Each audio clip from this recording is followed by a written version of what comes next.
Здравствуйте, ребята! Тема урока – решение системы линейных неравенств с одной переменной. Сегодня на уроке решим систему линейных неравенств с одной переменной.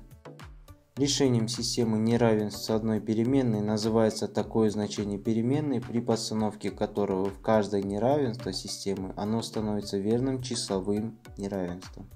Несколько линейных неравенств, удовлетворяющих одним и тем же решением, образуют систему. Рассмотрим простейший пример. Система x больше 4, x меньше 9 состоит из двух неравенств, которые уже решены. Решениями первого неравенства являются все числа, которые больше 4. Решениями второго неравенства являются все числа, которые меньше 9. Изобразим множество решений каждого неравенства на координатной прямой и запишем ответы к ним в виде числовых промежутков. Но дело в том, что неравенства x больше 4 и x меньше 9 соединены знаком системы, а значит зависимы друг от друга. Им не дозволяется раскидываться решениями, как захочется. Наша задача – указать решения, которые одновременно будут удовлетворять и первому неравенству, и второму. Говоря по-простому, нужно указать числа, которые больше 4, но меньше 9. Очевидно, что речь идет о числах, находящихся в промежутке от 4 до 9. Значит, решениями системы x больше 4, x меньше 9 являются числа от 4 до 9. Границы 4 и 9 не включаются во множество решений системы, поскольку неравенства x больше 4 и x меньше 9 строгие. Ответ можно записать в виде числового промежутка.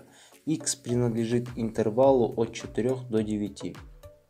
Также нужно изобразить множество решений системы на координатной прямой. Для системы линейных неравенств решения координатной прямой изображают так. Сначала указывают границы обоих неравенств.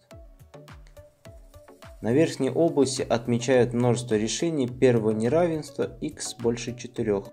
На нижней области отмечают множество решений второго неравенства x меньше 9. Нас интересует область, которая отмечена штрихами с обеих сторон.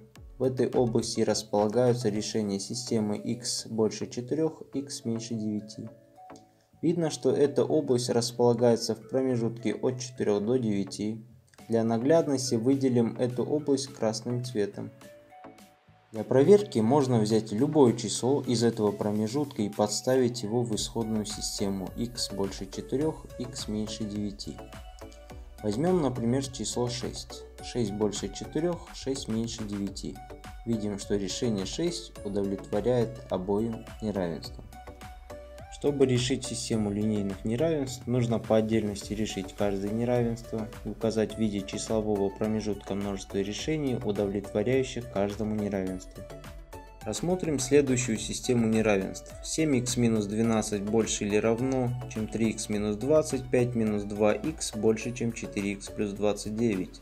Чтобы решить систему, нужно решить каждое из составляющих ее неравенств. Только решение принято записывать не по отдельности, а вместе, объединяя их фигурной скобкой.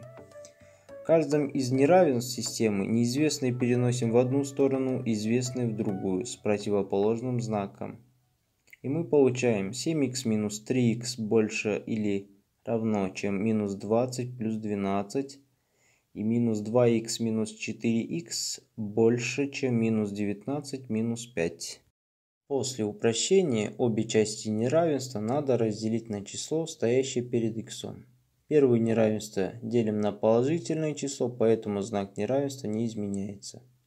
Второе неравенство делим на отрицательное число, поэтому знак неравенства надо изменить на противоположный.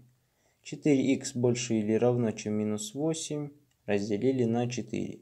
Минус 6х больше, чем минус 24 разделили на минус 6. И выходит х больше или равно, чем минус 2, х меньше, чем 4. Решение неравенства отмечаем на числовых прямых. В ответ записываем пересечение решений, то есть ту часть, где штриховка есть на обеих прямых. Ответ. Х принадлежит полуинтервалу от минус 2 до 1, включая минус 2. Итак, ребят, сегодня на уроке мы рассматривали решение системы линейных неравенств с одной переменной. На этом урок окончен.